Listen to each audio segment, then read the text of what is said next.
अस्सलाम वालेकुम नाजरीन, PCS न्यूज़ के साथ मैं हूं असद उबैदुल्ला और मैं हूं शकीला खान। सबसे पहले PCS news headline.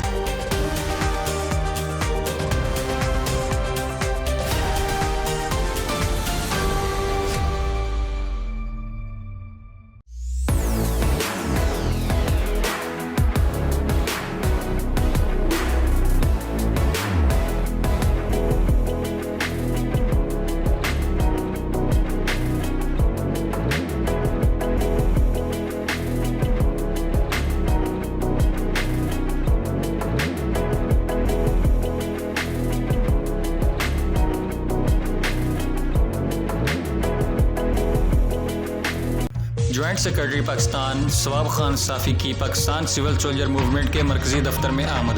Joint secretary Pakistan सवाब खान साफ़ी, सिराज खान और सलमान बलोच की मरकजी दफ्तर आमद पर वालिहाना इस्तकबाल। KPK से आए मेहमानों का पुरतपाक इस्तकबाल किया गया और बानियों मरकजी चेयरमैन हाजी ताज मोहम्मद खान साहब की जानिब से नेक ख्वाहिशात का इजहार किया गया। मरकजी जनरल सेक्रेटरी चौधरी आमिर जहूर हारनी, मरकजी deputy general secretary Kifayatullah Khan बाबा, मरकजी इंफॉर्मेशन सेक्रेटरी शेख सुल्तान हावी, नायब सदर पंजाब इमरान हसन रहमानी, सदर जिला ओकाड़ा इमरान राजपूत, सदर तहसील health wing Dipalpur doctor Tariq Mahmood Anjum समेत दीपालपुर की पूरी टीम की जानिब से आसन अंदाज से मेज़बानी की गई। मेहमानों का इस्तकबाल पंजाब के रवायती अंदाज ढोल की थाप और गुलपाशी से किया गया। शुरका का कहना था कि सवाब खान साफ़ी की आमद तंजीमी इत्तेहाद और भाईचारे की एक मजबूत मिसाल है। इस मौके पर तंजीमी ओहदेदारान ने इस अज़्म का इजहार किया कि वो पाकिस्तान सिविल सोल्जर मूवमेंट के मिशन को आगे बढ़ाने में भरपूर किरदार अदा करते रहेंगे।